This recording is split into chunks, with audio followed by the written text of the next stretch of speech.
Hello friends, ಎಲ್ಲರಿಗೂ ನಮಸ್ಕಾರ. ನಾನು ಕೌದಿ ಹೊಲಿಯೋದನ್ನು ಹೇಳ್ಕೊಡ್ತೀನಿ ಅಂತ ಹೇಳಿದ್ದೆ. ಇಲ್ಲಿ ನಾನು ಒಳಗಡೆ ಒಂದು ಬೆಡ್ಶೀಟನ್ನು ಹಾಕಿದ್ದೀನಿ ಫ್ರೆಂಡ್ಸ್. ಅರ್ಧೋಗಿದ್ದಿದ್ದು, ಒಂದು ಸ್ವಲ್ಪ ಅರ್ಧೋಗಿತ್ತು, ಹಳೇದಾಗಿತ್ತು. ಅದರಿಂದ ಏನು ಮಾಡಿದ್ದೀನಿ, ಒಳಗಡೆ ಒಂದು ಬೆಡ್ಶೀಟ್ ಐತೆ, ಅಂದರೆ ಬೆಡ್ ಸ್ಪ್ರೆಡ್ ಅಂತಾರಲ್ವ, ಅದು ಬೆಡ್ ಸ್ಪ್ರೆಡ್. ಅದ್ರ ಮೇಲೆ ನೋಡ್ತಾ ಇರ್ಬೋದು ನಂದೆಲ್ಲ ಇದು ಬ್ಲೌಸ್ ಪೀಸ್ಗಳು ಮಿಕ್ಕಿರೋ ಅಂಥದ್ದನ್ನೇ ಹಾಕ್ಬಿಟ್ಟಿದ್ದೀನಿ. ಆದ್ದರಿಂದ ನಾನು ಈ ಸಲ ಡಿಫ್ರೆಂಟಾಗೆ ತೋರಿಸ್ತಾ ಇದ್ದೀನಿ. ಅಂದರೆ ನನಗೆ ಅಷ್ಟು ಐಡಿಯಾಸ್ ಇರಲಿಲ್ಲ ಯಾವ ಥರ ಹೊಲಿಬೇಕು ಅಂತ. ಆದರೂ ಹೊಲ್ದಿದ್ದೆ. ಬೇಸಿಗೆಲೆಲ್ಲ ಹಾಸ್ಕೊಂಡು ಕೂಡ ತುಂಬಾ ದಪ್ಪ ಐತೆ, ನೋಡ್ತಾ ಇರ್ಬೋದು ಎಷ್ಟು ದಪ್ಪ ಐತೆ ಅಂದ್ಬಿಟ್ಟು. ಈ ಕಡೆ ಹಳೆ ಸೀರೆಯನ್ನು ಹಾಕಿದ್ದೀನಿ, ಫುಲ್ಲು ಹಳೆ ಸೀರೆ ಐತೆ ಒಂದು ಸೈಡು. ಇದು ಫುಲ್ಲು ಹಳೆ ಸೀರೆ, ಒಂದು ಸೈಡ್ ಮಾತ್ರ ಇದನ್ನು ಹಾಕಿದ್ದೆ. ಈ ಥರ ಬಟ್ಟೆಗಳು ಎಲ್ಲ ಥರದ್ದು ನಾನು ಫಸ್ಟು ಸ್ಟಿಚ್ ಮಾಡ್ಕೊಂಡು ಯಾವುದೂ ಹಾಕಿರಲಿಲ್ಲ ಫ್ರೆಂಡ್ಸ್. ಇಲ್ಲೇನು ಮಾಡಿದೆ, ಇಲ್ಲಿ ಯಾವ ಥರ ಅಂದರೆ, ಏನು ಈ ಹೊಲ್ಕೊಡ್ತಾರೆ ನೋಡಿ ಅವ್ರ ಥರ ಏನು ಜೋಡಿಸ್ಕೊಂಡು ಹಾಕ್ಕೊಂಡು ಹೋಗ್ಬಿಟ್ಟಿದ್ದೆ ನೋಡಿ. ಒಂದು ಮುಗ್ದಾದ್ಮೇಲೆ ಕೊಟ್ಕೊಂಡು ಸ್ಟಿಚ್ ಹಾಕ್ಕೊಂಡು ಹೋಗ್ಬಿಟ್ಟಿದ್ದೆ. ಅದಕ್ಕೇನಾಯಿತು, ಈ ಥರ ಬಂದೈತೆ. ಪರವಾಗಿಲ್ಲ, ಏನಿಲ್ಲ, ಚೆನ್ನಾಗೈತೆ ಒಂಥರ ಡಿಫ್ರೆಂಟಾಗಿ. ಈಗ ತುಂಬ ಚೆನ್ನಾಗಿ, ಅಂದರೆ ಯಾವ ಥರ ರೆಡಿ ಸಿಗುತ್ತೋ ಆ ಥರ ತೋರಿಸ್ತಾ ಇದ್ದೀನಿ. ಒಂದು ಹೊಲ್ದಿರೋದ್ರಿಂದ ನನಗೆ ಗೊತ್ತೈತೆ ಯಾವ ಥರ ಹೊಲಿಬೇಕು ಅಂತ. ಈಗ ತೋರಿಸ್ತೀನಿ ನೋಡಿ, ತುಂಬಾ ಚೆನ್ನಾಗಿತ್ತು ನೋಡಿ, ಎಷ್ಟು ದಪ್ಪ ಐತೆ. ಈಗ ತೋರಿಸ್ತೀನಿ ನೋಡಿ. ಇದಕ್ಕೋಸ್ಕರ ನಾನು ತೆಗೆದುಕೊಂಡಿರೋದು, ಈ ಸಲ ತೆಗೆದುಕೊಂಡಿರೋದು ತುಂಬ ಚೆನ್ನಾಗಿ, ಅಂದರೆ ರೆಡಿಮೇಡ್ ಸಿಗೋ ಥರನೇ ಹೊಲಿಬೇಕು ಅನ್ನೋ ಉದ್ದೇಶದಿಂದ. ಇದು ಏನು ಎಡ್ಜಿಗೆ ನಾವು ಇದನ್ನು ಕೊಡ್ತೀವಿ ಪೈಪಿಂಗ್, ಅದಕ್ಕೋಸ್ಕರ ಕಟ್ ಮಾಡಿ ಇಟ್ಕೊಂಡಿರೋದು. ಎಷ್ಟು ಇಂಚ್ ಅಗಲ ತೆಗೆದುಕೊಂಡಿದ್ದೀನಿ ಅಂತ ತೋರಿಸ್ತೀನಿ. ಉದ್ದ ನಮ್ಗೆ ಎಷ್ಟು ಬೇಕೋ ಅಷ್ಟನ್ನು ತೆಗೆದುಕೊಬೇಕಾಗುತ್ತೆ. ಅಗಲ ಬಂದು ನೋಡ್ತಾ ಇರ್ಬೋದು 5 ಇಂಚಸನ್ನು ತೆಗೆದುಕೊಂಡಿದ್ದೀನಿ. 5 ಇಂಚ್ ಅಗಲದ ಬಟ್ಟೆಯನ್ನು ತೆಗೆದುಕೊಂಡಿದ್ದೀನಿ ಪೈಪಿಂಗ್ ಕೊಡೋದಕ್ಕೆ. ಅಂದರೆ ದಪ್ಪ ಪೈಪಿಂಗ್ ಬೇಕಾಗುತ್ತೆ ಫ್ರೆಂಡ್ಸ್ ಇದಕ್ಕೆ. ಆದ್ದರಿಂದ 5 ಇಂಚ್ ಅಗಲದ್ದು ಬಟ್ಟೆಯನ್ನು ತೆಗೆದುಕೊಂಡಿದ್ದೀನಿ, ಅಂದರೆ ಪೈಪಿಂಗಿಗೆ ಆಗೋಷ್ಟು ಫುಲ್ಲು ತೆಗೆದುಕೊಂಡಿದ್ದೀನಿ ಇಲ್ಲಿ. ಮತ್ತು ಇಲ್ಲಿ ನಾನು ಹಳೆ ಬೆಡ್ಶೀಟ್ ಇತ್ತು, ಅಂದರೆ ಬೆಡ್ ಸ್ಪ್ರೆಡ್ ಇತ್ತು ಫ್ರೆಂಡ್ಸ್. ಇದು ಒಂದು ಸ್ವಲ್ಪ ಚೆನ್ನಾಗಿತ್ತು, ಅಂದರೆ ಸೆಂಟ್ರಲ್ ನಾವು ಹೋಗ್ಬಿಟ್ಟಿತ್ತು. ಅದನ್ನು ಸೈಡಲ್ಲಿ ಮಾತ್ರನೇ, ಅಂದರೆ ಸ್ವಲ್ಪ ಚೆನ್ನಾಗಿರೋ ಪಾರ್ಟ್ಸನ್ನು ತೊಗೊಂಡಿದ್ದೀನಿ. ಅಂದರೆ ಕಾಟನ್, ಪ್ಯೂರ್ ಕಾಟನ್ ಇರೋದ್ರಿಂದ ನೋಡಿ, ಈ ಥರದನ್ನ ಮೇಲೆ ಒಂದು ಲೈನು, ಕೆಳಗೊಂದು ಲೈನ್ ಹಾಕ್ತೀನಿ, ತುಂಬ ಚೆನ್ನಾಗಿ ಬರುತ್ತೆ. ಅದಕ್ಕೋಸ್ಕರ ನಾನು 2 ಲೈನನ್ನು ಇದನ್ನು ತೆಗೆದುಕೊಂಡಿದ್ದೀನಿ. ಇದು ಕೂಡ ಹಳೇ ಬೆಡ್ ಸ್ಪ್ರೆಡ್ಡು. ಇದಕ್ಕೆ ನಾನೀಗ ಇವತ್ತು ಕೌದಿಯನ್ನು ಮಾಡ್ತಾ ಇರೋದು. ನಿಮ್ದು ಹಳೇದಾಗಿರಬೇಕು, ಕಲರ್ ಹೋಗಿಬಿಟ್ಟಿದ್ದು, ಸ್ವಲ್ಪ ಮಂದಕ್ಕಿದ್ರೆ ಓಕೆ ನೋಡಿ. ಸ್ವಲ್ಪ ಈ ಥರ ಮಂದಕ್ಕೆ ಚೆನ್ನಾಗಿರಬೇಕು, ಅಂದರೆ ಕಲರ್ ಹೋಗಿದ್ರೂ ಪರವಾಗಿಲ್ಲ, ಗಟ್ಟಿ ಇರಲಿ, ಆ ಥರದ್ದನ್ನು ತೆಗೆದುಕೊಳ್ಳಿ ಫ್ರೆಂಡ್ಸ್. ಒಬ್ಬರು ಆರಾಮಾಗಿ ಒದ್ಕೊಂಡು ಮಲ್ಕೊಬೋದು. ಇದನ್ನು ತೆಗೆದುಕೊಂಡಿದ್ದೀನಿ. ಇದಕ್ಕೆ ನಾನು ಸ್ಟಿಚ್ಚನ್ನು ಮಾಡ್ತೀನಿ. ಓಕೆ, ಪೀಸ್ಗಳನ್ನು ಕೂಡ ತೆಗೆದುಕೊಂಡಿದ್ದೀನಿ. ಹಳೇದು ನನ್ನ ಮನೇಲಿ ಏನೇನಿತ್ತೋ ಆ ಪೀಸ್ಗಳನ್ನೆಲ್ಲ ನಾನು ನೋಡ್ತಾ ಇರ್ಬೋದು, ಎಲ್ಲ ಕಲರ್ಸ್ದು ಕಟ್ ಮಾಡಿ ಇಟ್ಕೊಂಬಿಟ್ಟಿದ್ದೀನಿ. ಎಷ್ಟೆಷ್ಟನ್ನು ತೆಗೆದುಕೊಂಡಿದ್ದೀನಿ ಅಂತ ತೋರಿಸ್ತೀನಿ ನೋಡಿ. ಹಳೇದು ಇದು ದಿವಾನ್ ಕಾಟಿಂದು, ಇದು ಯಾವುದೋ ವೇಸ್ಟ್ ಬಟ್ಟೆ ಇತ್ತು, ಎಲ್ಲ ವೇಸ್ಟ್ ಬಟ್ಟೆಗಳೇ ಫ್ರೆಂಡ್ಸ್. ಎಲ್ಲ ಕಲರ್ಸು ಐತೆ, ಬೇರೆ ಬೇರೆ ಕಲರ್ಸ್ ಇರೋ ಅಂಥದ್ದನ್ನು ಸೇಮ್ ಕಟ್ ಮಾಡಿ ಇಟ್ಕೊಂಡಿದ್ದೀನಿ. ಅದನ್ನು ಎಷ್ಟು ತೊಗೊಂಡಿದ್ದೀನಿ ಅಂತ ತೋರಿಸ್ತೀನಿ ನೋಡಿ. ಅಗಲ ಬಂದು 9 ಇಂಚು, ಹಿಂಗೆ ಅಗಲ 9 ಇಂಚು, ಉದ್ದ ಬಂದು 13 ಇಂಚು. ಈ ಥರದ ಪೀಸ್ಗಳನ್ನು ಕಟ್ ಮಾಡಿ ಇಟ್ಕೊಂಡಿದ್ದೀನಿ. ನಾನು ಒಂದಿಷ್ಟು ಪೀಸ್ಗಳನ್ನು ಕಟ್ ಮಾಡಿ ಇಟ್ಕೊಂಡಿದ್ದೀನಿ, ನೋಡ್ತಾ ಇರ್ಬೋದು. ನಾನು ಒಂದಷ್ಟು ಪೀಸ್ಗಳನ್ನೆಲ್ಲ ಕಟ್ ಮಾಡಿ ಇಟ್ಕೊಂಬಿಟ್ಟಿದ್ದೀನಿ. ಈಗ ಇದಕ್ಕೆ ಫಸ್ಟು ಇದನ್ನೆಲ್ಲ ಕ್ಲೀನಾಗಿ ಜೋಡಿಸ್ಕೊಂಬಿಡ್ಬೇಕು, ಅಂದರೆ ಹೊಲ್ಕೊಂಬಿಡ್ಬೇಕು ಫ್ರೆಂಡ್ಸ್. ಒಂದಕ್ಕೊಂದು ಜೋಡಿಸ್ಕೊಂಡೆಲ್ಲ ನೀಟಾಗಿ ಹೊಲ್ಕೊಂಬಿಡ್ಬೇಕು ನೋಡಿ. ಈ ಥರ ಫುಲ್ಲು ನಾನು ಸ್ವಲ್ಪ ಅಗ್ಲ ತಗೊಂಡಿದ್ದೀನಿ ನೋಡಿ. ಈ ಥರ ಒಂದಕ್ಕೊಂದು ಜೋಡಿಸ್ಕೊಂಡು ಫುಲ್ಲು ಹೊಲ್ಕೊಂಬಿಡ್ಬೇಕು. ಆಮೇಲೆ ಅದಕ್ಕೆ ಸ್ಟಿಚ್ ಮಾಡಬೇಕಾಗುತ್ತೆ. ಆಮೇಲೆ ತೋರಿಸ್ತೀನಿ ನಾನು. ಈಗ ಕಟ್ಟಿಂಗ್ ಯಾವ ಥರ ಮಾಡ್ಕೊಬೇಕು ಅನ್ನೋದನ್ನು ತೋರಿಸಿದ್ದೀನಿ. ನಿಮ್ಮ ಮನೇಲಿ ಹಳೆ ಶರ್ಟ್ ಇದ್ದರೂ ಓಕೆ, ಹಳೆ ಮಕ್ಕಳು ಚೂಡಿದಾರ್ ಟಾಪು ಇದಿದ್ರು ಓಕೆ, ಯಾವುದಿರುತ್ತೋ ಹಳೇದು. ಇದು ಕೂಡ ಹಳೆ ಬಟ್ಟೆನೇನೆ, ನೋಡ್ತಾ ಇರ್ಬೋದು. ಹಳೇದ್ರದ್ದೇನೆ ಕಟ್ ಮಾಡಿ ಎತ್ತಿಟ್ಕೊಂಡಿದ್ದೀನಿ. ಈಗ ಹೊಲಿಯೋದು ಕೂಡ ನಾನು ತೋರಿಸ್ತೀನಿ ಯಾವ ಥರ ಅಂತ. ತುಂಬ ಚೆನ್ನಾಗಿರುತ್ತೆ, ತಣ್ಣಗಿರುತ್ತೆ, ನೋಡಿರಂತೆ. ನಾನೆಲ್ಲ ಕಟ್ಟೆ ಯಾವ ಥರ ಮಾಡೋದು ಅಂತ ತೋರಿಸಿದ್ದೆ. ಇಲ್ಲಿ ಪೀಸ್ಗಳನ್ನು ನೋಡ್ತಾ ಇರ್ಬೋದು. ನಾನು ಈ ಥರ ಪೀಸ್ಗಳನ್ನು ಕ್ಲೀನಾಗಿ ಕಟಿಂಗ್ ಮಾಡ್ಕೊಂಬಿಟ್ಟಿದ್ದೆ. ಉದ್ದ ಮತ್ತು ಅಗಲ ಎಷ್ಟು ನೋಡ್ತಾ ಇದ್ದೀರಾ, 9 ಇಂಚು ಹಿಂಗೆ ತೊಗೊಂಡಿದ್ದೀನಿ. ಹಿಂಗೆ ಬಂದು ಎಲ್ಲ ಒಂದೇ ಅಳತೆ ಇರಲಿ ಫ್ರೆಂಡ್ಸ್. ಇದು ಪೀಸ್ಗಳು ಒಂದು ಹೆಚ್ಚು ಕಡಿಮೆ ಆದರೆ ಅಷ್ಟು ಚೆನ್ನಾಗಿ ಬರಲ್ಲ, ಒಂದೇ ಹತ್ರಕ್ಕೆ ಸೇರಿಸ್ಬೇಕು ನಾವು ನೋಡಿ. ಕರೆಕ್ಟಾಗಿ 13 ಇಂಚಷ್ಟು ಉದ್ದ, 9 ಇಂಚು ಅಗಲ 13 ಇಂಚು, ಉದ್ದ ಬಂದು 9 ಇಂಚು. ಈ ಥರ ತೆಗೆದುಕೊಂಡಿದ್ದೆ. ಇವನ್ನು ಏನು ಮಾಡಬೇಕು ಅಂದರೆ ಒಂದಕ್ಕೊಂದು ಈ ಥರ ಜೋಡಿಸ್ಕೊಂಬಿಡ್ಬೇಕು ಫ್ರೆಂಡ್ಸ್. ಸೀದಾ ಇದಿರಲಿ, ಇದು ಉಲ್ಟಾ. ನೀವು ನೋಡ್ತಾ ಇರ್ಬೋದು, ನಾನು ಯಾವುದು ವೇಸ್ಟ್ ಏನೇನಿತ್ತು ಅದೆಲ್ಲ ಕೂಡಿಸಿ ಇಟ್ಕೊಂಬಿಟ್ಟಿದ್ದೀನಿ. ಯಾಕಂದರೆ ವೇಸ್ಟ್ ಬಟ್ಟೆಯಿಂದಲೇ ಮಾಡ್ತಾ ಇರೋದ್ರಿಂದ ನೋಡಿ ಹಿಂಗೆ ಏನು ಇದೆಯೋ ಇದಕ್ಕೆ ಹಿಂಗೆ ಸೇರಿಸ್ಕೊಂಡು ಹೋಗಬೇಕು. ಆದಷ್ಟು ಚುಚ್ಚೋ ಬಟ್ಟೆನೆಲ್ಲ ಹಾಕಕ್ಕೆ ಹೋಗಬೇಡಿ. ಅಂದರೆ ನಿಮ್ಗೆ ಗೊತ್ತಾಗುತ್ತೆ, ಒದ್ಗಂಡಾಗಿರ್ಬೋದು ಅಥವಾ ಕೆಳಗೆ ಕಾಸ್ಕೊಂಡಾಗಿರ್ಬೋದು, ಯಾವುದೇ ಕಾರಣಕ್ಕೂ ಅರ್ಟ್ ಮಾಡಬಾರ್ದು ನಮ್ಮ ಸ್ಕಿನ್ಗೆ. ಆ ಥರ ನೋಡ್ಕೊಂಡು ಬಟ್ಟೆನ ಶರ್ಟ್ ಪೀಸ್ ಹಾಕ್ಬೋದು, ಇಲ್ಲ ಹಳೆ ಡ್ರೆಸ್ಗಳು ಟಾಪು ಪೀಸ್ಗಳ್ನ ಹಾಕ್ಬೋದು, ನೈಟಿ ಪೀಸನ್ನು ಹಾಕ್ಬೋದು. ನೀವು ಯಾವುದೇ ಪೀಸನ್ನು ಕಟ್ ಮಾಡ್ಕೊಳ್ಳಿ, ಅಂದರೆ ಕರೆಕ್ಟಾಗಿರಲಿ. ಸೇಮ್ ಪೀಸ್ಗಳನ್ನು ಸ್ಟಿಚಿಂಗನ್ನು ಮಾಡ್ಕೊಳ್ಳಿ.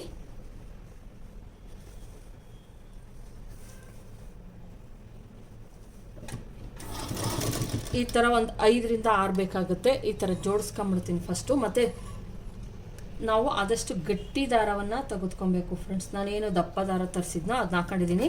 ಆದಷ್ಟು ಒಳ್ಳೆ ಕ್ವಾಲಿಟಿ ದಾರವನ್ನು ಹಾಕಿ ಬಿಟ್ಕೊಳ್ಳಲ್ಲ.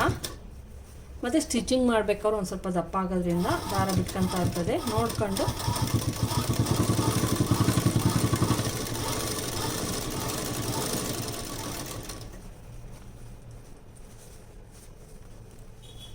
ಹಿಂಗೆ ಒಂದಕ್ಕೊಂದಕ್ಕೆ ಸೀದಾ ಕೊಟ್ಕೊಂಡು ಹಿಂಗೆ ಫುಲ್ಲು ಸ್ಟಿಚ್ಚನ್ನು ಹಾಕೊಂಬಿಡ್ತೀನಿ. ಅಕಸ್ಮಾತ್ ಒಂದು ಉದ್ದ ಚಿಕ್ಕ ಆದರೂ ಪರವಾಗಿಲ್ಲ, ಯಾವ್ದು ಕರೆಕ್ಟಾಗಿರ್ತದೋ ಅದರೊಳಗೆ ಸ್ಟಿಚಿಂಗ್ ಹಾಕ್ಕೊಬೇಕಾದ್ರೆ ಕರೆಕ್ಟಾಗಿ ಹಾಕ್ಕೊಳ್ಳಿ.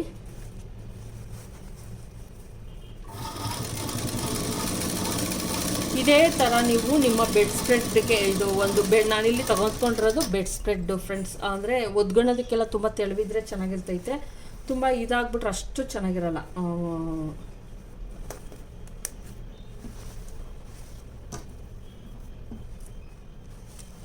5ರಿಂದ 6 ಪೀಸನ್ನು ಹಾಕೊಳ್ಳೋಣ ಫ್ರೆಂಡ್ಸ್. ಯಾಕಂದರೆ ಆವಾಗಲೇ ಚೆನ್ನಾಗಿ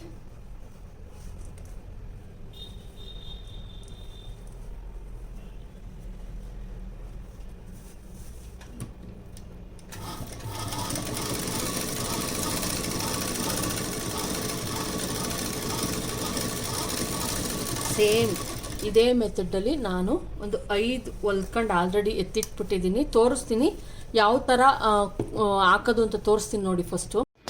ನೋಡಿ ಫ್ರೆಂಡ್ಸ್, ನಾನು ಆಲ್ಮೋಸ್ಟ್ ಎಲ್ಲನೂ ಸೇಮ್ ನಾನು ಈಗ ಇದು ಹೊಲ್ದಿದ್ದು ನಿಮ್ಗೆ ಹೊಲ್ದು ತೋರಿಸಿದ್ದು ಇದೇ ಥರ ಸೇಮ್ ನೋಡಿ ಹೊಲ್ದು ಎತ್ತಿಟ್ಕೊಂಬಿಟ್ಟಿದ್ದೀನಿ ಎಲ್ಲವನ್ನೂ. ಅಂದರೆ ಕೆಳಗಡೆ ಏನು ಬೆಡ್ ಸ್ಪ್ರೆಡ್ ಐತೆ ನೋಡ್ತಾ ಇರ್ಬೋದು, ಇದಕ್ಕೆ ಮಾಡ್ತಾಯಿದ್ದೀನಿ ಫ್ರೆಂಡ್ಸ್ ನಾನು.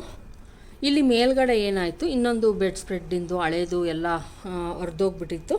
ಅದನ್ನೇನು ಮಾಡಿದ್ದೀನಿ, ಫುಲ್ಲು ಇಲ್ಲಿಂದ ಒಂದು ಬಾರ್ಡರ್ ಥರ ಕ್ರಿಯೇಟ್ ಆಗಲಿ ಅನ್ನೋ ಕಾರಣಕ್ಕೆ ಒಂದು ಎಷ್ಟು ಇಂಚು ತೋರಿಸ್ತೀನಿ, 10ರಿಂದ 10 ಇಂಚಷ್ಟು ಅಥವಾ 12 ಇಂಚಷ್ಟು ತೆಗೆದುಕೊಳ್ಳಿ. ಇದನ್ನು ಇಲ್ಲೂ ಸೇಮ್ ಹಾಕಿದ್ದೀನಿ, ಇಲ್ಲೂ ಸೇಮ್ ಹಾಕಿದ್ದೀನಿ. ನೋಡ್ತಾ ಇರ್ಬೋದು, ಎರಡೂ ಸೈಡು ಸೇಮ್ ಬಂದೈತೆ.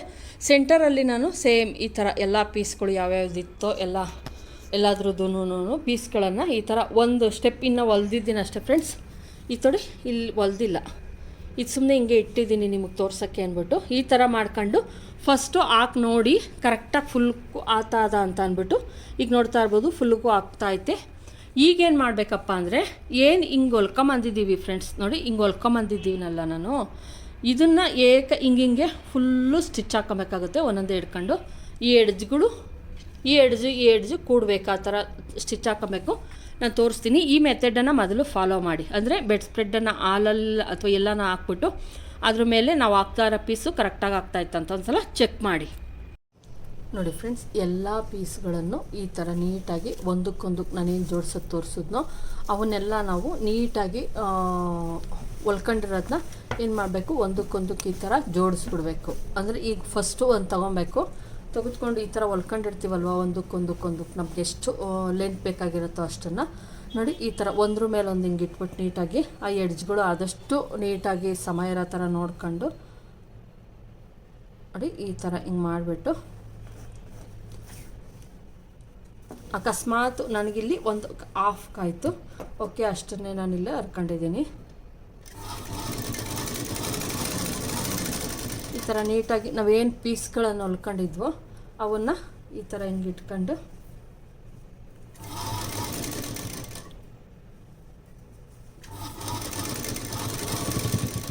ನೀಟಾಗಿ ಫುಲ್ಲು ಸ್ಟಿಚ್ಚನ್ನು ಹಾಕೊಂಬಿಡ್ತೀನಿ. ಇದೇ ಥರ ಫುಲ್ಲು ನಾವು ಎಷ್ಟು ಬೆಡ್ಶೀಟಿಗೆ ಬೇಕಾಗಿರ್ತದೋ ಫುಲ್ಲು ಹೊಲ್ಕೊಂಬಿಡ್ಬೇಕು ಫ್ರೆಂಡ್ಸ್ ಒಂದಕ್ಕೊಂದು. ಫಸ್ಟ್ ಏನು ಮಾಡಬೇಕು, ಇಂಥವನ್ನ ಪೀಸ್ಗಳನ್ನೆಲ್ಲ ಕರೆಕ್ಟಾಗಿ ಕೂಡಿಸ್ಕೊಬೇಕು. ಆಮೇಲೆ ಒಂದೊಂದನ್ನೇ ಕುಡಿಸ್ಕೊಂಡು ಬರಬೇಕು.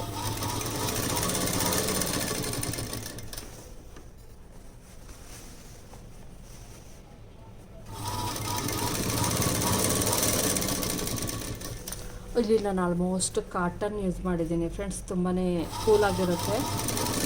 ನೀವು ಪಾಲಿಸ್ಟರ್ ಯೂಸ್ ಮಾಡಿದ್ರೂ ಏನೂ ತೊಂದರೆ ಇಲ್ಲ, ಡಿಫ್ರೆಂಟಾಗೇ ಇರುತ್ತೆ.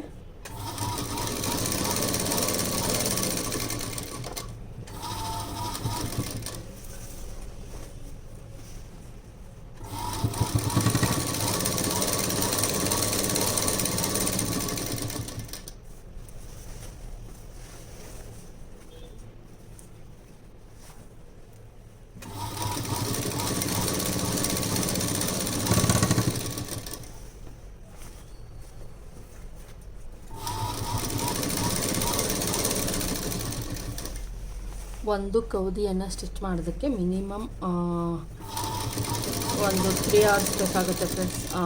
ಟೈಮಿಂಗ್ಸು ತಗೊಳುತ್ತೆ, ಟೈಮಿಂಗ್ಸ್ ಇದು.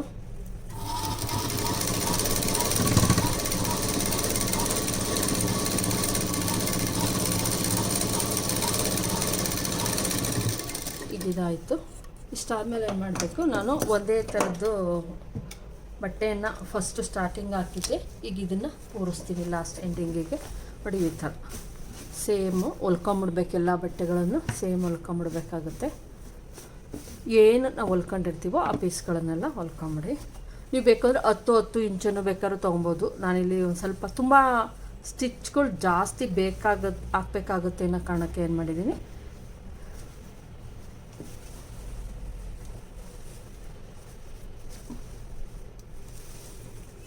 ನಾನಿಲ್ಲಿ ಒಂದು ಸ್ವಲ್ಪ ಲಾಂಗ್ ಲೆಂತಿಯಾಗಿ ತೊಗೊಂಡಿದ್ದೀನಿ ಫ್ರೆಂಡ್ಸ್.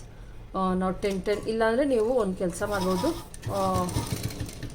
15 ತೆಗೆದುಕೊಳ್ಳಿ, ಆವಾಗಲೂ ಕೂಡ ತುಂಬಾ ಚೆನ್ನಾಗಿ ಬರುತ್ತೆ. ಆದರೆ ನಂಗೆ ಅಷ್ಟಾಗ್ಲದ ಬಟ್ಟೆ ಸಿಗಲಿಲ್ಲ, ಅದಕ್ಕೆ ಎಷ್ಟು ಬಟ್ಟೆ ಸಿಕ್ತೋ ಅಷ್ಟಾಗ್ಲದ್ದು ನಾನು ಮಾಡ್ಕೊಂಬಂದೆ. 10 ತುಂಬಾ ಸ್ಟಿಚ್ ಬರುತ್ತೆ ಫ್ರೆಂಡ್ಸ್, ತುಂಬ ಜಾಸ್ತಿ ಟೈಮ್ ತಗೊಳುತ್ತೆ.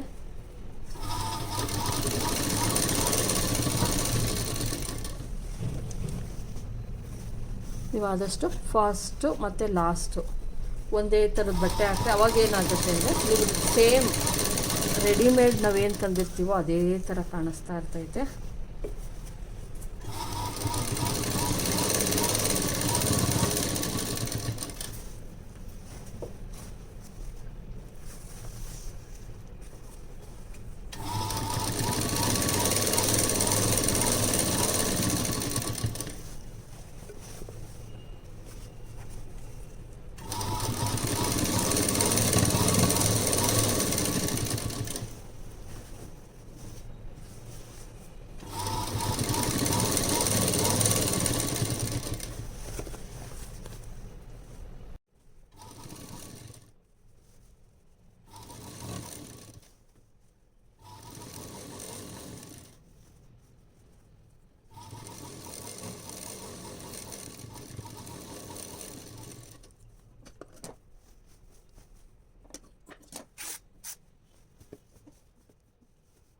ನೋಡಿದ್ರಲ್ವ ಫ್ರೆಂಡ್ಸ್, ಎಲ್ಲ ಹೊಲ್ಕೊಂಬಿಟ್ಟೆ ನೀಟಾಗಿ. ನೋಡಿ ಫುಲ್ಲು ಹೊಲ್ದಿದ್ದಾಯಿತು. ಈಗ ಮಾಡಬೇಕಾಗಿ ನೋಡಿ ಎಲ್ಲ ಫುಲ್ಲು ಇದೇ ಥರ ಸೇಮ್ ಮೆಥಡಲ್ಲಿ ಹೊಲ್ಕೊಂಬಿಟ್ಟಿದ್ದೀನಿ.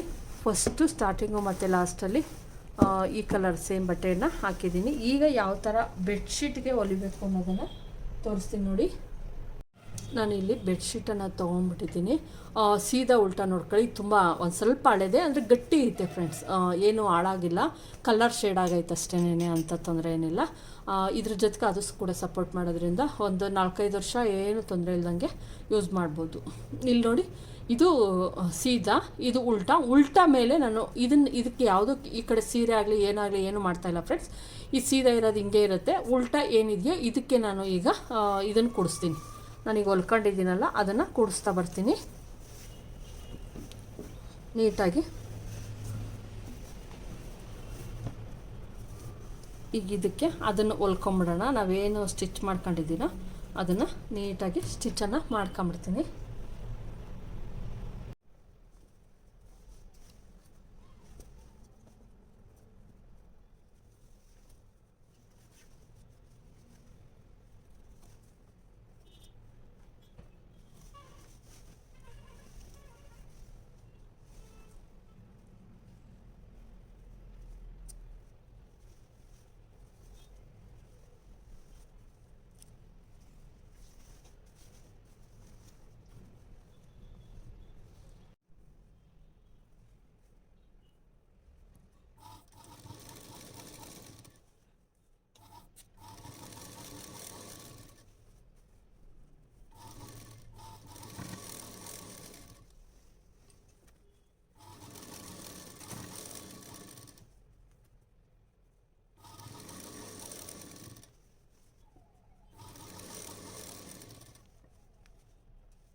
ನೋಡಿ ಫ್ರೆಂಡ್ಸ್, ಇದೇ ಥರ ಫುಲ್ಲು 4 ಸೈಡು ಸೇಮ್ ಸ್ಟಿಚಿಂಗನ್ನು ಹಾಕಬೇಕು. ಅಂದರೆ ಬೆಡ್ ಸ್ಪ್ರೆಡ್ಡು ಮತ್ತು ಇದಕ್ಕೆ ಸೇರಿಸಿ ಸ್ಟಿಚಿಂಗನ್ನು ಹಾಕಬೇಕಾಗತ್ತೆ. ನಾನು 4 ಸೈಡ್ ಹಾಕಾದ್ಮೇಲೆ ತೋರಿಸ್ತೀನಿ.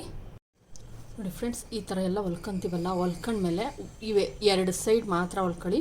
ಒಂದು ಕಡೆ ಸೈಡು ಹೊಲ್ಕೊಳ್ಳಿ, ಇನ್ನೆರಡು ಸೈಡು ಹಂಗೆ ಬಿಟ್ಟಿರಿ. ಅಂದರೆ ಒಂದು ಕೆಳಗಡೆ ಸೈಡು ಒಂದು ಕಡೆ, ಇನ್ನೊಂದು ಕಡೆ ಸೈಡು ಮತ್ತು ಕೆಳಗಡೆದು ಹಂಗೆ ಬಿಟ್ಕೊಂಡಿರಬೇಕು. ಯಾಕಂದರೆ ನಾವು ಇಲ್ಲಿಗೆ ಸ್ಟಿಚ್ಚನ್ನು ಹಾಕ್ತೀವಲ್ಲ, ಇದ್ರ ಮೇಲೆ ಒಂದೊಂದು ಸ್ಟಿಚ್ಚನ್ನು ಹಾಕ್ಕೊಂಡು ಹೋಗಬೇಕು. ಆವಾಗ ಒಂದು ಸ್ವಲ್ಪ ಏನಾದರೂ ಲೂಸಿಂಗ್ ಆದಾಗ ಏನು ನಾವು ಸ್ಟಿಚಿಂಗ್ ಹಾಕಿಲ್ವೋ ಆ ಕಡೆ ನಿಂತ್ಕೊಳ್ಳುತ್ತೆ. ಆವಾಗ ಪರ್ಫೆಕ್ಟಾಗಿ ನಮಗೆ ಬರುತ್ತೆ. ನೋಡ್ತಾ ಇರ್ಬೋದು ಎಷ್ಟು ದಪ್ಪ ಆಗೈತೆ ಅಂದ್ಬಿಟ್ಟು. ಇಷ್ಟು ನೋಡಿ ದಪ್ಪನೇ ಆಗ್ಬಿಟ್ಟೈತೆ. ನೀವು ಅಂದ್ಕೊಂಡಿರ್ತೀರ ತೆಳ್ಳಗೈತೆ ಅಂದ್ಬಿಟ್ಟು. ಖಂಡಿತ ಇಲ್ಲ, ದಪ್ಪಗೆ ಆಗ್ಬಿಡ್ತೈತೆ. ನಾವು ಬಟ್ಟೆ ಹಾಕ್ತೀವಲ್ವಾ, ಬಟ್ಟೆ ಸ್ಟಿಚ್ಚು ಎಲ್ಲ ಸೇರಿಸಿ ಸ್ವಲ್ಪ ದಪ್ಪಗೆ ಆಗಿಬಿಡುತ್ತೆ. ತುಂಬ ಜಾಸ್ತಿ ದಪ್ಪ ಆದರೂ ಕೂಡ ಅಷ್ಟು ಚೆನ್ನಾಗಿರಲ್ಲ. ನೋಡಿ ಹಿಂಗೆ ಇಟ್ಕೊಂಡು ನಾನು ಒಂದು ಆ ಕಡೆ ಸೈಡಿನ ಇದ್ರ ಆಪೋಸಿಟ್ ಸೈಡು ಕೂಡ ಹಾಕಿಲ್ಲ, ಇದ್ರ ಆಪೋಸಿಟ್ ಸೈಡು ಕೂಡ ನಾನು ಸ್ಟಿಚ್ಚನ್ನು ಹಾಕಿಲ್ಲ. ಈಗ ಇಲ್ಲಿ ಸ್ಟಾರ್ಟ್ ಮಾಡ್ತೀನಿ. ಅಂದರೆ ಈ ಸ್ಟಿಚಿಂಗ್ ಮೇಲೆ ಹಾಕ್ಕೊಂಡು ಹೋಗ್ತೀನಿ. ಈ ಥರ ಹಿಂಗೆ ಇಟ್ಕೊಂಡು ಸ್ಟಿಚ್ ಮೇಲೆ ಹಾಕ್ಕೊಂಡು ಹೋಗಬೇಕು ಫುಲ್ಲು. ಇದೇ ಥರ ಎಲ್ಲನೂ ಎಲ್ಲ ಲೈನ್ಸ್ಗಳು ಕೂಡ ಹಾಕಬೇಕು. ಆವಾಗ ಏನಾಗುತ್ತೆ, ನಮ್ಮದು ಸ್ಟಿಚ್ ಏನಿರುತ್ತೆ ಫ್ರೆಂಡ್ಸ್, ಅದು ಅಲ್ಗಾಡ್ತಾ ಇರಲ್ಲ. ಇದರಲ್ಲಿ ಒದ್ಗಣ್ಣಗಾಗಿರ್ಬೋದು ಎಲ್ಲ ನೀಟಾಗಿ ಅಲ್ಗಾಡಲ್ಲ ಅಂದ್ಬಿಟ್ಟು ಇದ್ರ ಮೇಲೆ ನಾವು ಸ್ಟಿಚ್ಚನ್ನು ಹಾಕಬೇಕಾಗುತ್ತೆ.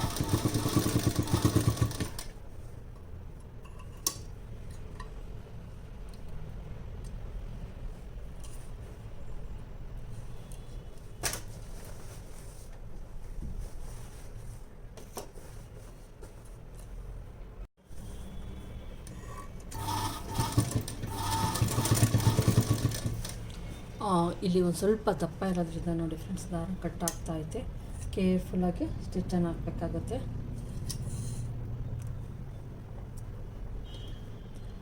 ಬಟ್ಟೆ ದಪ್ಪ ಆದಾಗ ದಾರ ಕಟ್ಟಾಗೋದು ಕಾಮನ್ನು. ನೀವೇನು ಗಾಬರಿ ಆಗೋಕ್ಕೆ ಹೋಗ್ಬಿಡಿ. ಅದು ಹತ್ರ ಒಂದು 4-5 ಲೇಯರ್ ಕ್ರಿಯೇಟ್ ಆಗಿರುತ್ತೆ.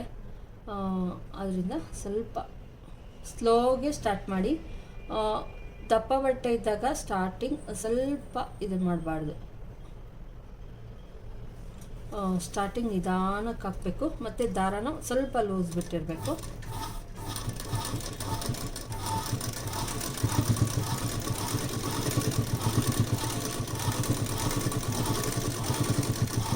ನೋಡಿ ಸ್ಲೋಗೆ ಹೋಗ್ತಾ ಇದ್ದೀನಿ. ಈ ಥರನೇ ನೀವೇನು ಮಾಡಬೇಕಾಗುತ್ತೆ, ನೀಟಾಗಿ ಇದ್ರ ಮೇಲೆ ಸ್ಟಿಚ್ಚನ್ನು ಹಾಕಬೇಕಾಗುತ್ತೆ. ಇಲ್ಲೂ ಅಷ್ಟೇ ನೋಡ್ಕೊತಾ ಇರಿ ಕರೆಕ್ಟಾಗಿ. ಹಿಂಗೆ ಅನ್ಕೊಂಡು ಮಾಡ್ಕೊಂಬನ್ನಿ. ಯಾವುದೇ ಕಾರಣಕ್ಕೂ ಸುತ್ತಲೂ ಆ ಥರದ್ದೇನೂ ಆಗಲ್ಲ. ಅದಕ್ಕೆ ನಾವು ಈ ಕಡೆ ಮತ್ತು ಆ ಕಡೆ ಸ್ಟಿಚ್ ಹಾಕಿರೋದು. ಇನ್ನೆರಡು ಕಡೆ ನಾವು ಸ್ಟಿಚ್ಚನ್ನು ಹಾಕಿಲ್ಲ. ಸ್ಟಿಚ್ ಹಾಕಿದ್ರೆ ನಿಮಗೆ ಅಕಸ್ಮಾತ್ ಲೂಸ್ ಏನಾಯಿತು ಅಂದರೆ ಒಂಥರ ಫಿನಿಶಿಂಗ್ ಚೆನ್ನಾಗಿ ಬರೋಲ್ಲ. ಆದ್ದರಿಂದ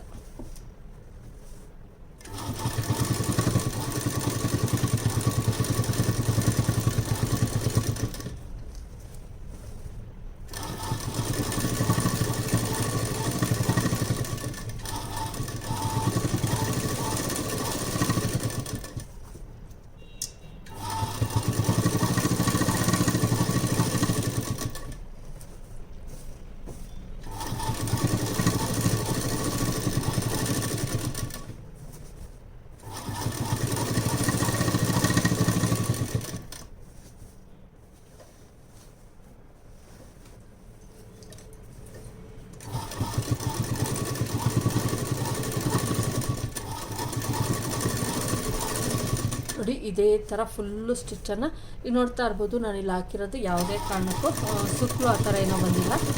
ಈ ಥರ ಒಂದು ಎಡ್ಜಿಗೆ ಮಾತ್ರನೇ ಬರೋ ಥರ ನೋಡ್ಕೊಂಡು ನೀಟಾಗಿ ಸ್ಟಿಚ್ಚನ್ನು ಹಾಕೊಂಬಂದ್ಬಿಡ್ಬೇಕು.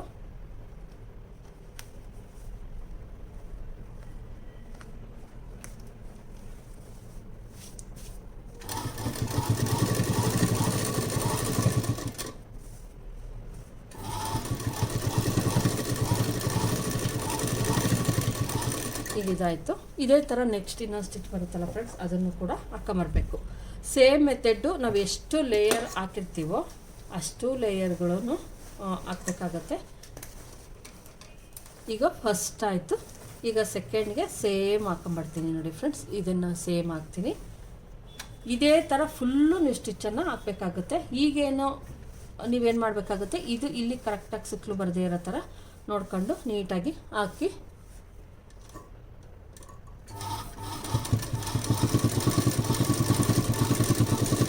ಅದೇ ಈ ಥರ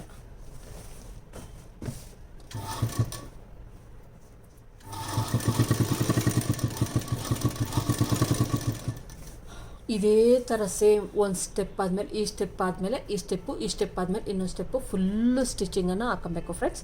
ಫುಲ್ ಎಲ್ಲ ಆದಮೇಲೆ ಇನ್ನೆರಡೂ ಕಡೆ ಯಾವ ಥರ ಇರುತ್ತೆ ಅದನ್ನು ಯಾವ ಥರ ನೀಟಾಗಿ ಕಟ್ ಮಾಡಬೇಕು, ಆಮೇಲೆ ಪೈಪಿಂಗ್ ಯಾವ ಥರ ಕೊಡಬೇಕು ಅನ್ನೋದನ್ನು ನೆಕ್ಸ್ಟ್ ತೋರಿಸ್ತೀನಿ ನಾನು. ನೋಡಿ ಫ್ರೆಂಡ್ಸ್, ಎಲ್ಲ ಕರೆಕ್ಟಾಗಿ ಸ್ಟಿಚಿಂಗನ್ನು ಹಾಕ್ಬಿಟ್ಟಿದ್ದೀನಿ ನಾನು. ನೋಡಿ ಫುಲ್ ಎಂಡಿಂಗ್ ಎಲ್ಲ ಆಗೈತೆ. ಇಲ್ಲಿ ನೋಡ್ತಾ ಇರ್ಬೋದು, ಇಲ್ಲಿ ಹೊಲ್ದಿದ್ದೀನಿ. ಇಲ್ಲಿಗೆ ಸ್ಟಿಚ್ ಹಾಕಿದ್ರೆ ಸಾಕಾಗುತ್ತೆ. ನೀವು ನೋಡಿ ಇಲ್ಲಿಗೆ ಹಿಂಗೆ ಒಂದೊಂದು ಸ್ಟಿಚ್ ಹಾಕಿದ್ರೆ ಸಾಕಾಗುತ್ತೆ. ಇಲ್ಲೆಲ್ಲ ಬೇಡ, ಇಲ್ಲಿಗೇನು ಅವಶ್ಯಕತೆ ಇಲ್ಲ. ಹಿಂಗೆ ಏಕೆ ಹಾಕಿದ್ದೀನಿ ನೋಡ್ತಾ ಇರ್ಬೋದು. ಇಲ್ಲೊಂದು ಏಕೆ ಸ್ಟಿಚ್ಚನ್ನು ಹಿಂಗೆ ಏಕೆ ಹಾಕ್ಬಿಡ್ಬೇಕು, ಚೆನ್ನಾಗಿರುತ್ತೆ. ಬ್ಯಾಕಿಂದ ನೋಡ್ತಾ ಇರ್ಬೋದು, ಬ್ಯಾಕಿಂದ ನಾರ್ಮಲ್ ಆಗೈತೆ, ಫ್ರಂಟಿಂದ ಈ ಥರ ಇರುತ್ತೆ. ಇದಕ್ಕೀಗ ಇದನ್ನು ಕೊಡಬೇಕು, ಬಾರ್ಡರನ್ನು ಎಡ್ಜನ್ನು ಕೊಟ್ಟರೆ, ಪೈಪಿಂಗ್ ಕೊಟ್ಟರೆ ಫುಲ್ಲು ಮುಗಿಯುತ್ತೆ. ಪೈಪಿಂಗ್ ಕೊಡೋದನ್ನು ತೋರಿಸ್ತೀನಿ ನಾನು ಯಾವ ಥರ ಅಂತ. ನೋಡಿ ಫ್ರೆಂಡ್ಸ್, ಈ ಥರದ್ದು ಒಂದು ಮೂರು ಇಂಚಿಂದು ಬಟ್ಟೆಯನ್ನು ಒಂದು ಪಟ್ಟಿ ಮಾಡ್ಕೊಂಬಿಟ್ಟಿದ್ದೀನಿ, ಅಂದರೆ ಹೊಲ್ದು ಎತ್ತಿಟ್ಕೊಂಬಿಟ್ಟಿದ್ದೀನಿ ಲಾಂಗಾಗಿ. ಒಂದು ಫುಲ್ಲು ಎಲ್ಲದಕ್ಕೂ ಆಗೋಷ್ಟು ಬಾರ್ಡರ್ ಥರ ಕಟ್ ಮಾಡಿ ಸ್ಟಿಚಿಂಗನ್ನು ಮಾಡ್ಕೊಂಬಿಟ್ಟಿದ್ದೀನಿ. ಈಗ ಇದನ್ನೇನು ಮಾಡಬೇಕಪ್ಪ ಅಂದರೆ ಎಡ್ಜಿಗೆ ಇಲ್ಲಿ 1/4 ಇಂಚ್ ಬಿಡಬೇಕು ಫ್ರೆಂಡ್ಸ್. ನಾವು ಈ ಥರ ಸ್ವಲ್ಪ ಬಿಟ್ಟು ಸ್ಟಾರ್ಟ್ ಮಾಡಿ ನೋಡಿ ಇಷ್ಟು. ಈಗ ಎಡ್ಜಿಗೆ ನಾವು ಸ್ಟಿಚ್ಚನ್ನು ಹಾಕಬೇಕಾಗುತ್ತೆ. ನೀವು ಕೆಳಗಿಂದ ಮೇಲೆ ಹಾಕಿದ್ರೂ ಓಕೆ. ನೋಡಿ ಈ ಥರ ಹಾಕ್ಬಿಟ್ಟು ಮೇಲಿಂದ ಹಾಕೊಂಡ್ರು ಇನ್ನೂ ತುಂಬಾ ಚೆನ್ನಾಗಿ ಬರುತ್ತೆ. ನಮಗೆ ಎಷ್ಟು ಹಾಕ್ತಾ ಇದ್ದೀವಿ ಅಂತ ಗೊತ್ತಾಗುತ್ತೆ. ಈ ಥರ ಸ್ಟಾರ್ಟ್ ಮಾಡ್ತೀನಿ ನೋಡಿ. ನಾವು ಒಂದೇ ಇದರಲ್ಲಿ ಮಾಡ್ಕೊಂಡು ಹೋಗಬೇಕು ಫ್ರೆಂಡ್ಸ್, ಒಂದೇ ಸಮ ಇರಬೇಕು. ಯಾವುದೇ ಕಾರಣಕ್ಕೂ ಜಾಸ್ತಿ ಕಡಿಮೆ ಆ ಥರ ಎಲ್ಲ ಮಾಡೋಕ್ಕೆ ಹೋಗಬೇಡಿ. ಸೇಮ್ ಇದೇ ಮೆಥಡಲ್ಲಿ ಫುಲ್ಲು ನಾವು ಸ್ಟಿಚಿಂಗನ್ನು ಮಾಡ್ಕೊಂಬಿಡ್ಬೇಕು ನೋಡಿ.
ತುಂಬಾ ದಪ್ಪನೇ ಆಗ್ಬಿಡ್ತು ಫ್ರೆಂಡ್ಸ್. ನಾನು ಸಣ್ಣದಾಗೆ ಇರುತ್ತೆ ಅಂತ ತಿಳ್ಕೊಂಡಿದ್ದೆ, ದೊಡ್ಡದಾಗೆ ಆಯಿತು. ಎಡ್ಜು ನೋಡಿ ಈ ಥರ ಇಷ್ಟೇ ಫೋಲ್ಡ್ ಮಾಡಿ, ಇಷ್ಟನ್ನು ಫೋಲ್ಡ್ ಮಾಡಿ ಇದ್ರ ಮೇಲೆ ಹಿಂಗಿಟ್ಟು ಸ್ಟಿಚ್ಚನ್ನು ಹಾಕ್ಕೊಂಬರ್ತೀನಿ. ಇಲ್ಲಿ 1/2 ಇಂಚ್, ಇಲ್ಲಿ 1/2 ಇಂಚ್ ಬಿಟ್ಬಿಟ್ಟು ಸ್ಟಾರ್ಟ್ ಮಾಡ್ತೀನಿ ಫ್ರೆಂಡ್ಸ್. ನಾನು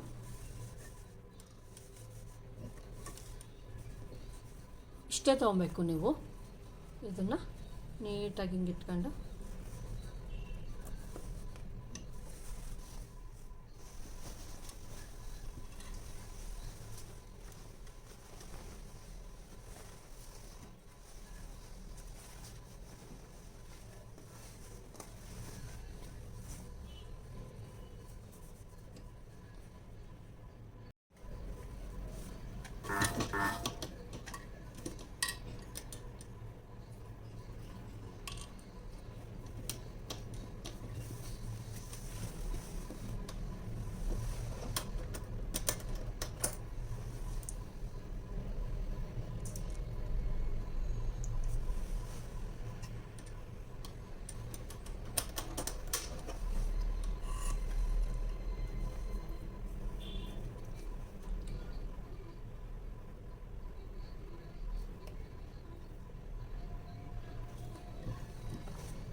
ಇನ್ನೊಂದೇನಪ್ಪ ಅಂದರೆ ಇದನ್ನು ಎಳೀರಿ, ಈ ಬಟ್ಟೆನ ಎಳೀರಿ, ಯಾವುದೇ ಕಾರಣಕ್ಕೂ ಈ ಬಟ್ಟೆನ ಎಳೆಯಕ್ಕೆ ಹೋಗ್ಬೇಡಿ. ಇದನ್ನು ಎಳೆದಿಟ್ಕೊಳ್ಳಿ. ನಮ್ಮದು ಏನು ಹೊಲ್ಕೊಂಡಿರ್ತೀವ ಕೌದಿ ಅದನ್ನು ಮಾತ್ರ ಎಳೆದಿಟ್ಕೊಳ್ಳಿ. ಮೇಲ್ಗಡೆದು ಹಾಗೆ ಆವಾಗ ಪರ್ಫೆಕ್ಟಾಗಿ ತುಂಬ ಚೆನ್ನಾಗಿ ಫಿನಿಶಿಂಗ್ ಅನ್ನೋದು ನೋಡಿ ಈ ಥರ ನೀಟಾಗಿ ಬರುತ್ತೆ.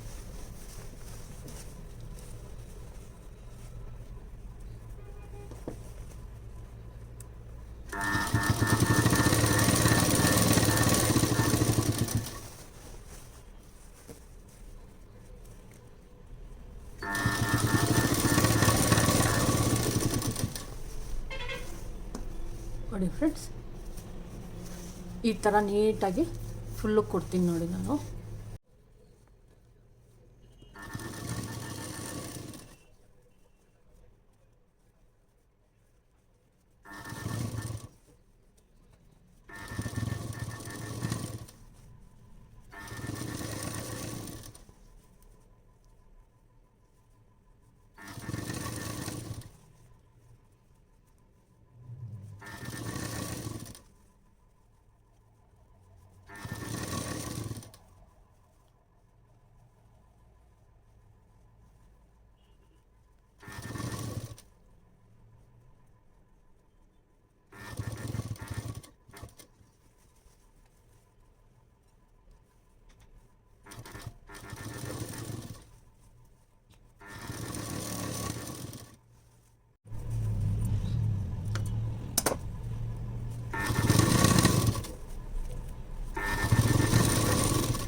ನೋಡಿದ್ರಲ್ವ ಫ್ರೆಂಡ್ಸ್, ಎಲ್ಲ ಫುಲ್ಲು ಇದನ್ನು ಕೊಟ್ಟಿದ್ದಾಯಿತು.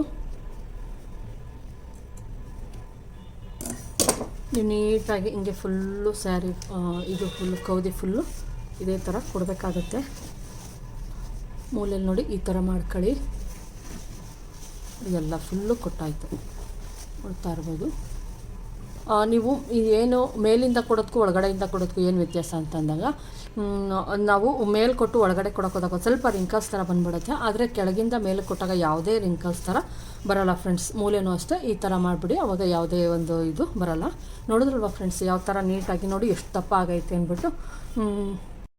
ಅದಷ್ಟೇ ಅಲ್ಲ ನೋಡಿ, ಇದನ್ನು ಕೂಡ ನಾನೇ ಸ್ಟಿಚ್ ಮಾಡಿದ್ದಿದ್ದು ನೋಡಿ. ಇದು ಕೌದಿ, ಇದು ಈ ಥರ ಸ್ಟಿಚ್ ಮಾಡಿದ್ದೆ ಫ್ರೆಂಡ್ಸ್. ಇದನ್ನು ಏನು ಮಾಡಿದೆ ಅಂದರೆ ಹಂಗೆ ಕೊಟ್ಕೊಂಡೇ ನೋಡ್ತಾ ಇರ್ಬೋದು, ಸ್ಟಿಚಿಂಗ್ ಹಾಕೋಂಗಿಲ್ಲ. ಇದನ್ನು ನಾರ್ಮಲ್ಲಾಗಿ ನಾರ್ಮಲ್ ಕೌದಿ ಹೆಂಗೆ ಹೊಲಿತಾರೋ ಒಂದಾದ್ಮೇಲೆ ಬಟ್ಟೆ ಕೂರ್ಸ್ಕೊಂಡು ಹೋಗ್ಬಿಡೋದು ಫ್ರೆಂಡ್ಸ್. ತುಂಬ ಚೆನ್ನಾಗೈತೆ. ನನ್ನ ಹತ್ರ ಬ್ಲೌಸ್ ಪೀಸ್ ನೋಡ್ತಾ ಇರ್ಬೋದು, ಬ್ಲೌಸ್ ಪೀಸ್ ಏನಿತ್ತೋ ಅದನ್ನು ಕೊಟ್ಟೆ ನಾನು ಮಾಡಿದ್ದೀನಿ ನೋಡಿ ಫುಲ್ಲು. ಇದು ಇಲ್ಲಿ ಬಂದು ಬ್ಯಾಕಲ್ಲಿ ಸೀರೆ ಹಾಕಿದ್ದೀನಿ. ಇದನ್ನು ಹೊಲಿಯೋದಕ್ಕೆ ನಾನು ತೆಗೆದುಕೊಂಡಿದ್ದು 3 ದಿನ ಫ್ರೆಂಡ್ಸ್. ತುಂಬ ಲಾಂಗ್ ಆಗುತ್ತೆ ಇದನ್ನು ಹೊಲಿಯೋದಕ್ಕೆ. ಇನ್ನೊಂದು ನಾನು ತೋರಿಸಿದ್ನಲ್ವ, ಅದು ಒಟ್ಟು ನಾನು 3 ಕೌದಿಯನ್ನು ಹೊಲಿದಿದ್ದೀನಿ. ಬೇಸಿಗೆನಲ್ಲಿ ತುಂಬ ತಣ್ಣಗಿರುತ್ತೆ ಫ್ರೆಂಡ್ಸ್, ಆದ್ದರಿಂದ ಇದನ್ನೇ ಯೂಸ್ ಮಾಡ್ತೀನಿ ನಾವು. ಇನ್ನೊಂದು ನೋಡಿ, ಇದನ್ನು ನಾನೇ ಹೊಲಿದಿದ್ದು.